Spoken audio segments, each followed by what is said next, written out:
자, 수험생 여러분 많이 기다리셨죠? 제가 지금 공법을 익힘장을 만드는데 정말 알짜배기만 추출하느냐고 좀 늦었습니다.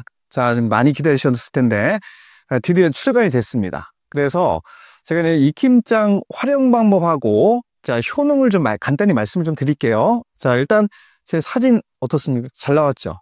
생긴 대로 나온 거예요. 자, 보시면 자, 학습지 구성은 어떻게 되냐면 하나는 정답지가 있고요. 또 하나는 학습지가 있습니다. 두 번으로 되어 있습니다. 이렇게 보시면. 그래서 우리가 일반적으로 자, 정답지를 먼저 보는 게 아니라 학습지를 먼저 보셔서 공부한 내용을 확인하는 거예요. 확인한 다음에 어디가 맞고 어디가 틀리는지 그거를 우리가 익힘장 정답지를 통해서 자, 다시 한번 복습을 하는 형태로 구성이 되어 있습니다. 자, 일단 첫 번째 여기 보시면 익힘장 정답이 있거든요. 이건 한 권 나옵니다. 한 권. 한 권으로 이제 정리하시고 이게 8개 필요 없거든요. 정답지 하나만 필요하고요.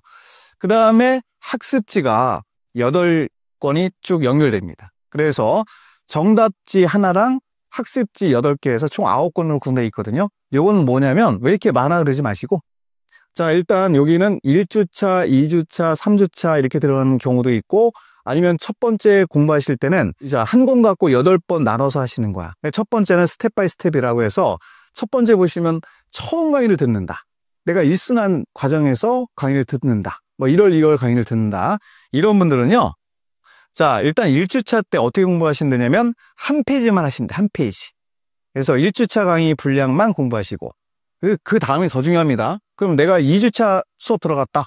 그러면 2주차만 하시면 안 되고요. 자, 1주차 같이 하시는 거예요. 지난주에 공부했던 그 내용을 다시 한번 복습하면서 오늘 공부한 내용을 다시 한번 정리하는 겁니다. 그러면요, 누적이 되거든요. 근데 이 분량이 많지 않기 때문에 부담스럽지 않게 공부할 수 있거든요. 이게 이제 익힘장의 가장 큰 장점입니다. 자, 그러다 보면 몇 주까지 가죠? 8주차까지 쭉 가다 보면 누적돼서 자, 우리가 8주차 때는 어떻게 돼요? 1주차에 배웠던 거와 2주차 배웠던 거부터 해서 8주차까지 쭉 갑니다. 그러면 자연스럽게 전 범위가 정리가 되거든요. 공법이 단점이 뭐냐면 1주차만 하고 끝나는 경우가 되게 많거든요.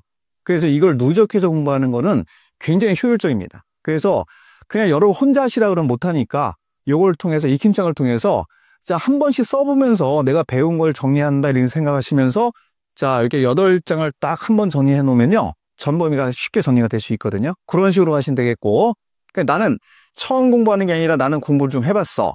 또는 일순환 끝났어. 그때는 활용 방법이 좀 다르거든요. 자, 이때 보시면 자, 어떻게 하시면 되냐면 수업 끝나고 나서 1시간 동안 집에 가지 마시고 1시간 동안 한 권씩 보셔야 돼요. 한 권씩 본다는 얘기는 8페이지 전 범위를 다 보는 겁니다. 그러면 1주차 때 너무 부담스럽지 않습니까? 아니죠. 이미 해놓은 게 있기 때문에 기억이 나는 게 있거든요. 자, 처음부터 모든 걸 다 완벽하게 하려고 하지 마시고 부족하면 부족한 대로 놔두셔야 돼요. 그리고 보완해 나가는 겁니다. 이게 목표입니다. 그래서 자, 1시간 내로 잡았거든요. 그래서 총 8권이 필요하거든요. 그래서 내가 오늘 1주차 때 공부했다 그러면 오늘 배운 것만 공부하는 게 아니라 8주차까지 싹 다 쓰는 겁니다. 1시간 내로. 두 번째 주도 마찬가지죠. 그럼 반복이 계속 이어지죠, 이렇게. 그러면 8주차까지 8번을 반복하는 효과가 나타나거든요. 8번 정도 하면요. 이게 8번 하고 끝나는 게 아니라 시험 때까지 계속 하는 겁니다. 그러면요. 딱 봐도 나옵니다. 0.3초 만에 답이 보입니다. 그런 식으로 공부하게 되거든요. 그러면 여러분들 공법 때문에 뭐 틀렸다, 뭐 공법 때문에 뭐 힘들다 이런 얘기 안 해요, 여러분들.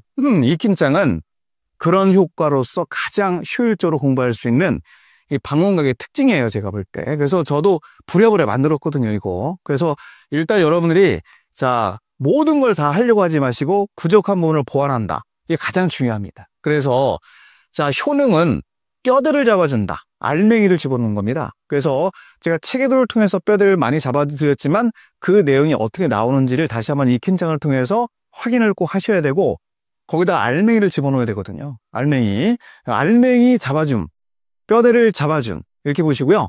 최소 몇 점? 40점은 확보가 되는 거예요. 이거 딱 하는 순간. 그래서 여러분들은 40점 뭐 이거 가지고 지금 레벨이 떨어지면 안 되거든요. 공법이 저한테 배웠는데 40점이 뭡니까 이게. 60점 이상은 나와야지. 근데 이제 그 60점 이상을 따라오기 위해서는 이게 필수라는 거죠. 기본적으로 우리가 암기할 코드 같은 거 다 집어넣거든요, 제가. 암기 코드 잡아놓고 거기를 적용하는 방법을 집어넣기 때문에 굉장히 수업을 들으신 분은 효율적으로 익힘장을 활용할 수 있습니다. 자, 그리고 더 재밌는 건 공법이 만약에 익힘장을 안 했어요. 익힘장을 안 해도 엄청 재밌거든요. 50분이 언제 지나간지 모를 정도로 제가 강의를 하거든요. 근데 만약에 여러분 익힘장을 또 하셨어요. 그러면 공법이 5분 만에 끝나는 것 같습니다. 훨씬 더 재밌습니다.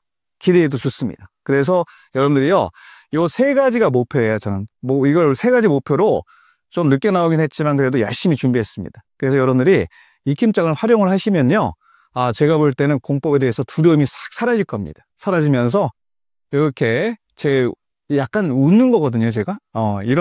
자, 공법을 보면서 웃는 그 여러분들의 모습을 발견할 겁니다. 그리고요, 좀 이게 출간식이라든가 또 이제 어떻게 구매해야 됩니까? 이거는 댓글로 달아드릴 테니까 그걸 참고하셔가지고 그걸로 하시면 되겠습니다. 자, 익힘장 많이 활용해 주세요.